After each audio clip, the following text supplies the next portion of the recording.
everybody, welcome to another episode of Tech and Beer. This one is extremely special and very unique. We are live today from the Steam Whistle Brewery in downtown Toronto, Ontario. So Tech and Beer on the road, fantastic. And we've got an awesome guest, a native to Toronto, to the local area, Bob Martin. And Bob is the manager of software-defined networking for Cisco Canada. Welcome to Tech and Beer, Bob. Thank you. It's the first I've been called awesome in a while. The best part is the beer. Cheers, absolutely. And the location, yes. Yeah. Two of my favorite things. Absolutely. So you're familiar with Steam Whistle, I guess, being local. So being local, going back, I believe, well, I know because I read walking through the building, they opened in this location around 1998. Okay. And it's actually a, what do they call it, a train house, right? So this is where the trains would come, the engines or whatever, to get fixed, and there's a turntable out front. But we're right near the Rogers Center. Sorry, it's supposed to be called the Dome, or whatever the new name is, but I honestly, we were just talking about this. I don't remember what used to be here before. This was just a big, ugly industry land. Yeah. And in fact, back then, none of the condos around here existed either. So it was all parking lots. And now it's become a major tourist attraction. And this is fifth or sixth time I've been here. And honestly, I haven't been here for anything other than business reasons, which is kind of interesting. Well, that's a shame, but you know, business is good. But it's all good, yeah. And in fact, we were talking earlier, this is the first time I've been here when I actually stayed inside, because they have a really nice patio and really great views. Well, like drinking beer on a patio, what could be better than that? Except when it's minus 15 outside. Yes, exactly. It would be a little cold.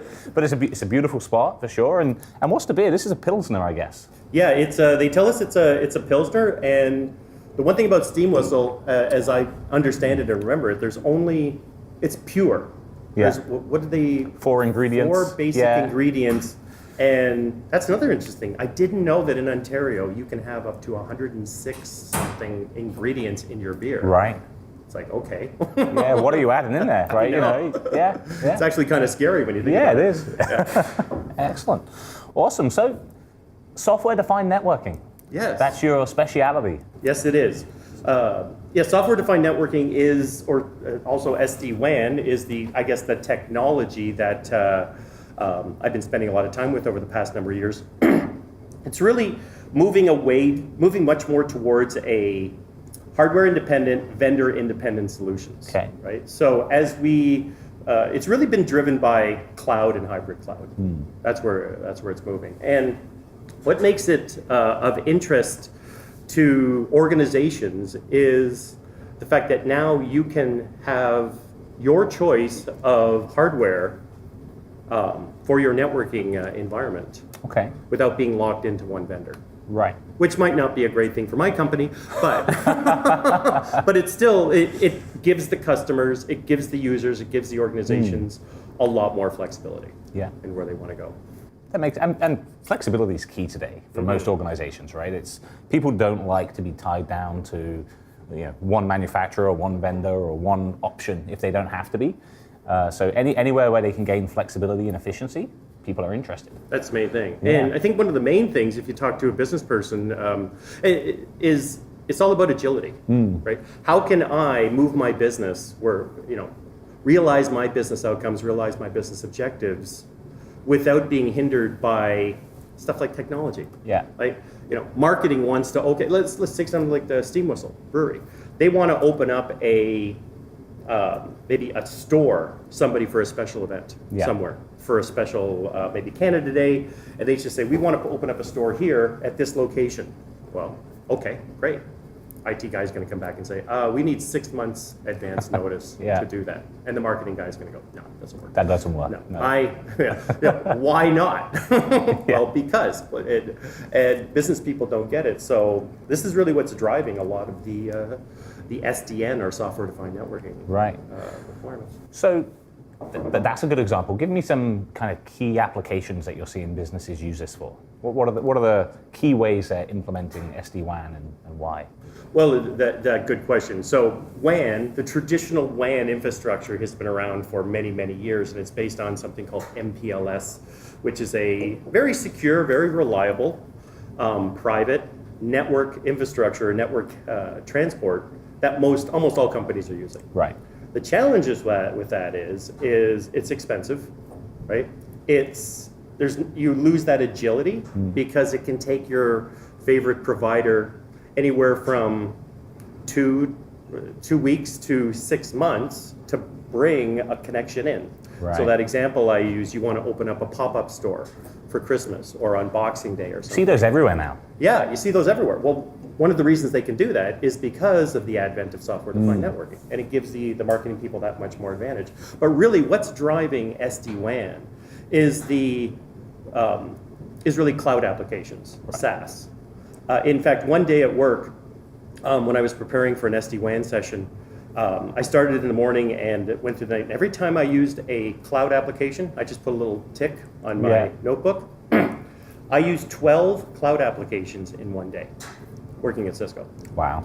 And I mean, a lot of people don't realize how much of that information. And the problem with the problem with traditional networking infrastructure is we call it the backhaul. Right. So here's one example. Have you ever been in an environment with guest Wi-Fi, maybe sitting in your office, and opened up a mapping application like Google Maps to plan out your route? Yeah, I have. Well, years ago, when I was in the office at Cisco, I would open up my Google Maps, and it's like, I wonder how long it's going to take me to get to my customer up in northern Toronto, right? Yeah. Well, as soon as I launched the app, it thought that I was in North Carolina, because that's where all the traffic on the network was going from my computer through the corporate backbone to that's the nearest point of presence, POP we call it. That actually happened to me this morning when I was at the hotel. How far away is Steam Whistle from the hotel? Because I don't know. I'm from out of town. I could have looked out the window and seen it, but which I did eventually. Yeah. But so I know exactly what you're talking about. Yeah, so it thought that you were that far. So with software-defined networking or SD-WAN, now when I open it up, basically we have set it. We've configured it so that our point of presence to the internet is right here in Toronto, right out of the building. Okay. And that adds a little bit of intelligence. Also, it's not only a performance thing, but a cost thing. So the example I like to use is, let's say every morning, you get up, go to work, and I as a salesperson, you as a salesperson, you probably have a meeting with somebody. Yeah. Well, if you live in the east end of town, you work in the west end, that's where your office is, but your first meeting is the east end. Yeah. The way traditional networking works before SD-WAN, imagine every morning, no matter where you're going, you have to get up in the morning, go to your office, and then say, oh, I'm going to see customer A, who is 3 blocks away from where I live. Right. So every piece of information that goes from your computer in the office has to go all the way through probably the corporate data center and then out into the internet. Yeah. Traversing all those backbones, taking a lot of extra time. You ever use Office 365? Yes. Yeah. You ever gone in and looked for a file and at the top it says working on it? Yeah, I have. Yeah. That's because your nearest Microsoft 365 cloud might be 5 kilometers away. Okay. But it's probably traversing anywhere from 100 to 1,000. Imagine with us in the old days, right? Every time I asked for something, you went all the way to North Carolina to go to the internet to come back again. Yeah. So it's really about the efficient flow of information. Right.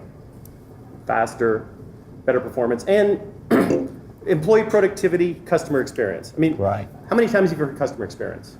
That's got to be one of the top issues for most CEOs. And I think now it's kind of shifted. It's come to the forefront in the last couple of years that customer experience is like the number one thing most organizations should focus on. Because how your customers interact with you, how they feel about interacting with you, whether it's something as simple as the cash register in a supermarket or something that's a full-blown B2B engagement, that interaction determines revenue, determines impact.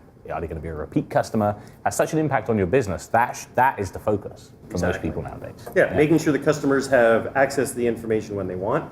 At the same time, making sure your employees can get that information quickly, right? Yeah. Because there's so many times, I remember years ago before we were utilizing this technology, that I'd be sitting there, I'd have somebody on the phone with me or on a web meeting, and it's like, oh, I'll show you that. Minutes passing by, seconds passing by. It seems like an eternity when all this information is traveling who knows where, right? But the other thing that SDN, or software-defined networking, SD-WAN is the specific technology we're talking about, is cost savings. Right. So for example, this location here, they have guest Wi-Fi. Yeah. Well, if this was a multi-site organization, that means all of that guest Wi-Fi traffic would also be traveling all the way on that highway. You know, where utilizing something like software-defined WAN, it's intelligent enough to say, oh, that's guest traffic. That's just some guy sitting there watching cat videos on YouTube, and he or she wants to get out to the internet as fast as possible, right? And why would we want that to go through our corporate backbone? Right. You know? So it prioritizes the type of traffic and determines the best route for it. And it's intelligent enough to do that. Yeah. Right? Okay. So it's cheaper. It's more efficient. How about security? Is it secure? Oh, security is that's a given. That's a top of mind topic now for people, right? So in fact, SD-WAN, many times a conversation starts with security. Okay. During the security conversation, because the whole point is integrating it in, and it depends which angle you come at it. Some folks have the conversation around how can I save money, right, on my network. Okay, we can start talking about that. And then usually the security guy will come into one of the meetings and say, but is this secure? Well, yes, it is. It can be as, if not more secure than MPLS, because you're actually sending a lot of that traffic off of the network that shouldn't be on your network for cloud. And as more and more companies, my son, for example, is working for a small company on co-op right now, and they have no local compute. Everything they're using is cloud. Excellent. Right? So the only local storage is on the actual hard drives of the devices and maybe a couple of backups, but everything they do goes out. So the security really comes down to making sure your cloud providers are secure, right, and your transport to and from. Yeah. And in fact, some of the cloud providers now are actually allowing you to set up an instance of the SD-WAN technology in their data center. Really? Okay. So you have the perception of a dedicated line going directly into that environment. Interesting. So if I'm a business owner and I'm saying, or a CTO or somebody that's looking at the technology and saying, okay, so I want to look at SD-WAN. What are the top 3 or 4 things I should be considering or looking for, or questions I should be asking when I'm looking at different options? Is SD-WAN right for me? Yeah. Is it the right way to go? Well, first of all, do you have 3 or more locations? Okay. Probably 5 is more ideal. Okay. Starts becoming very cost effective. Are you using 5 or more cloud applications on a daily basis, right? Okay. Which, I don't know about you, but almost every company I talk to is using at least that. Half of them you just forget about them, so you don't even realize they're cloud applications. Well, you forget. Yeah. Salesforce.com, and in fact, some of the applications we use at Cisco are powered by another cloud. Right. But it looks like a proprietary application for Cisco, even though it's hosted somewhere else.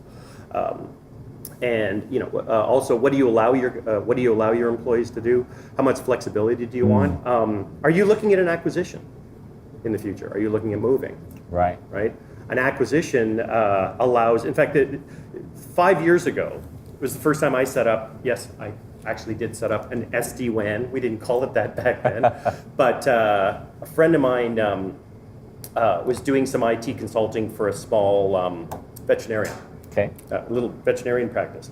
Well, another veterinarian practice about 4 or 5 kilometers away, the vet was retiring. Okay. And they said, I'll buy your business, right? They cut some deal.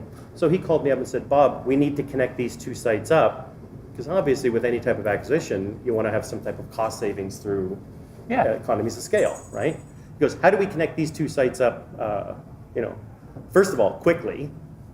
There was no concern about security at the time. I said, well, we got to work. And basically, it was, once the hardware got in, the appropriate equipment and the licensing, it was basically a 15-minute job. Right. To connect up to 2 sites. Now, it wasn't as robust and as intelligent as what we have today, with the intelligence and the AI to say, okay, you're in Halifax, I'm in Toronto, you want to access Office 365, you're going to access it through a different cloud than I will. Right. And that's where the intelligence comes in. But as you asked, so that's the thing. How many sites do you have? What kind of changes do you want to account for? I mean, even something as simple as disaster recovery. If your building goes down and majority of your applications are being run in the cloud, who says you just can go to a hotel or a partner's location or somewhere else? How long would it take you to get that site up and running? So that raises an interesting question, going off topic from the first question a little bit. So the question I get asked a lot when I talk to people about disaster recovery is, well, how long does it really take to reconnect and get us back up again? So, because you can have your data, whether it's backup of your infrastructure, whatever it might be that you've got backed up, managed networks, they've got to be reconnected to somewhere, right? You've got to have a true disaster recovery plan is more than just having the data somewhere, right? So that's my question to you, is like from an SD-WAN perspective, from a disaster recovery perspective, like how quick is it to reconnect it compared to the old way? I'm not a disaster recovery expert, but if you're just looking at getting another site, well, obviously with disaster recovery, it's a complete process. You want to map out, okay, we can go to lots of moving parts. We can go to this hotel or this hotel, or maybe we rent some space. I know some companies that actually rent space. That is, I guess, what they call it, a warm space. Yeah. It's always on. Yeah. And all you need to do is kind of go in there and say, okay, move my IP address from here to here, right, and make it work. But with something like SD-WAN, literally in a matter of minutes, if that location has an internet connection. Right. And by the way, an internet connection could be an LTE connection. Yeah. Like what we're using on your smartphone. Yeah. You can actually take that little SIM card and plug it into a routing device. Okay. And all of a sudden you're on the internet. There You're you up go. and running. Okay. And with the SD-WAN software will then connect directly to there and make it as secure and see it as one of your other locations. Yeah. So when you say just connecting it up, minutes, hours. Okay. Yeah. Well, because it's you don't want to have a technology that's great but adds a layer of complexity somewhere else down the road necessarily. So that's good. Yeah. Okay. What I like the most about SD-WAN is it gives people flexibility now. And so traditionally, I work for the router company. Cisco, lack of a better term, we kind of invented the whole router concept back in roughly 30-something years ago. I can tell you the story. It actually started with a husband and wife team working in a university in San Francisco. Okay. And they worked on different computing systems, different networks, and they couldn't talk to each other. I mean, I say something like this to my son and his friends today, and they go, "What? What do you mean?" Well, they developed a device, which we now call a router, which was based on a huge, big mini computer, which allowed two different networks using totally different proprietary protocols. Yeah. So they could send a message to each other and say, "Hey, can you pick up milk tonight?" I'm simplifying it, and that's where Cisco started. Really? Right? Wow. And obviously, technology has progressed since then. I mean, there was no such thing as security back then. You were basically just setting up a couple of networks. Yeah. Where today, customers want the ability to utilize any type of hardware. Yeah. And SD-WAN technology you could run it in a cloud like Azure or AWS. You could run it off of a small server in your environment. Yeah. You can run it off of a router or what we call appliances. Yeah. It gives you that flexibility. So you mentioned Cisco, great story. I didn't know that about Cisco's kind of history there. So if this is kind of a vendor agnostic platform, how does Cisco play into it? Good question. Well, number one, obviously we have the most routers, but we have the highest market segment share of routing in the industry. Because we have so many routers out there, some customers want the flexibility of a software-defined networking, but leverage their existing hardware investments. Right. So we have really two flavors of SD-WAN. We have one that's small business and one that's medium to large enterprise. And these customers now have the ability to say, okay, I still want to use that router that I've been using for a number of years. It works, it's great, it's secure. The other thing about Cisco is we've taken security and integrated it into the SD-WAN solution. Okay. So it's all one. Yeah. And another one of our claims to fame is what we call cloud managed. Okay. So it can be managed from one location Or they can go to a service provider. We have many service providers. In fact, CompuGen was our security partner of the year. Right. They can manage your entire security and software-defined networking environment on your behalf. In fact, that's what a lot of organizations are starting to realize, that we're not a computer company. Right. We are a brewery. We're a retailer. Right. We're a real estate company. Yeah. Somebody else can do this better, faster, cheaper, and keep us up to date, right, with their people, rather than us having to hire all those people and keep them up to speed, right? I think that's a painful lesson that lots of businesses learn over time. But I think you're right. Lots of businesses are getting there finally, where they're realizing, look, this isn't my core business. I shouldn't have 5, 10, 20 IT people in my group. I should have lawyers or bakers or whatever it is that what business I'm in. That's what we do. The rest should just be, hey, a tap I turn on. I need X amount of this or X amount of that, and it happens. Obviously, I'm going to get a bill for that, but the experts are dealing with it. It's taken care of. It's going to be a high quality service. Make it a utility. Yeah, make it a utility. So you can scale up and scale down. That's what cloud's all about. At Hall, for example, this place, probably in the summer, they have a higher demand for all of these type of services than they would now in the middle of the winter, especially a Tuesday after a long weekend, right? But so how can they scale up and down? Well, do they have to say, okay, we don't need you for 3 months to an employee, and they lose them, right? I mean, this is one of the challenges they had in the United States when they had the government shutdown. They're losing some of their best security people, some of their best software-defined networking people, because all of a sudden it's like, well, I need a paycheck. And the headhunters were going after them. But back to your question about services, it allows you to scale up and down and make sure that you're running the latest and greatest at any one time. It's a flexibility thing, right? And focusing on your core business. Makes sense. Makes perfect sense. So what else do I need to know about SDN? Software-defined networking? Yeah. What else? What haven't you told me yet in this? I know it's been a very compact, short conversation. Yes, I'm trying to. I don't want to go too. Are there any key points that I guess some people of the key watching might points be are interested in? Pick a solution provider. Right. Pick somebody who can not only offer you the technology. The thing about this, the software-defined networking market, there's probably the SD-WAN market. There's probably about 60 different vendors out there right now, and one by one, a lot of them are getting acquired. Right. So same with any emerging technology. This is kind of still the shiny new toy, the latest and greatest stuff. It's been around for a long time. Software-defined networking been around for years. But it's getting serious now, and in fact, the last statistic I saw was 50% of the companies out there today will be looking at and making an SD-WAN decision in 2019. Interesting. So they're starting to have those conversations. And so pick whoever you go to for your technology. Start the conversation with them. Next, they will then direct you to the right vendors, but then you'll want to do something what we call a proof of concept. Right. So they'll come in, they'll set it up, they'll show you that it will work, and then you can look at the benefits, what it'll actually do for you. But security's key.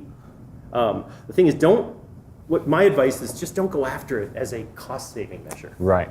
Look at it from the real benefits that the CEO is interested. What's the most important thing of a CEO, right? Like we said, customer experience, employee productivity, security of their environment, which includes cybersecurity.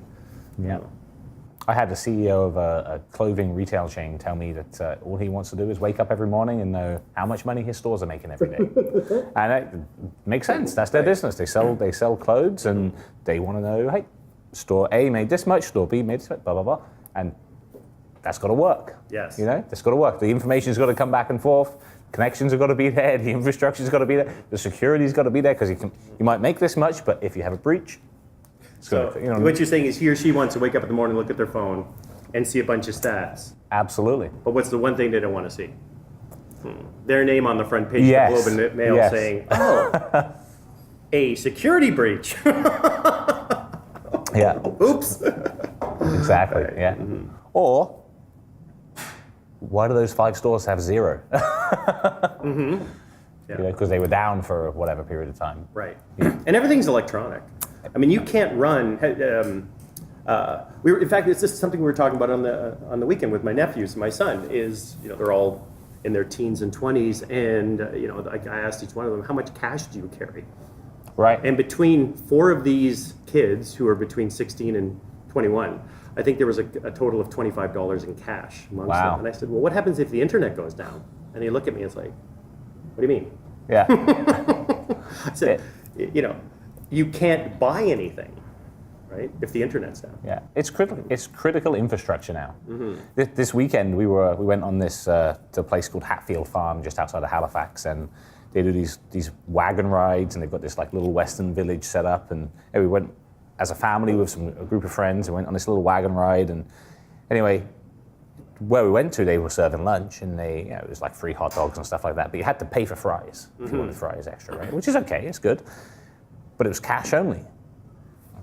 Well, my little boy likes fries, he doesn't like hot dogs. I don't have any cash on me. And they didn't have the little... They didn't have the little machine. I said to them, you got to get even get the tap for your phone, right? Like, it's easy to do now. So that's funny. It's true. Nobody carries cash anymore. Not like they used to. No. So. And even cabs now, they're all being forced because of the changes, the other challengers in the industry to start taking credit cards. Absolutely. Right. Yeah. Awesome. Well, thank you very much for coming on the show. It's been a great chat. Thank you. I've enjoyed it. And... I feel like it's a topic we could keep talking about for another couple of hours. Probably. Oh, definitely. Yeah, it's lots for me to learn about it. I've dealt a little bit in the area, but it's one of those ones where it's hey, here's the expert. There you go.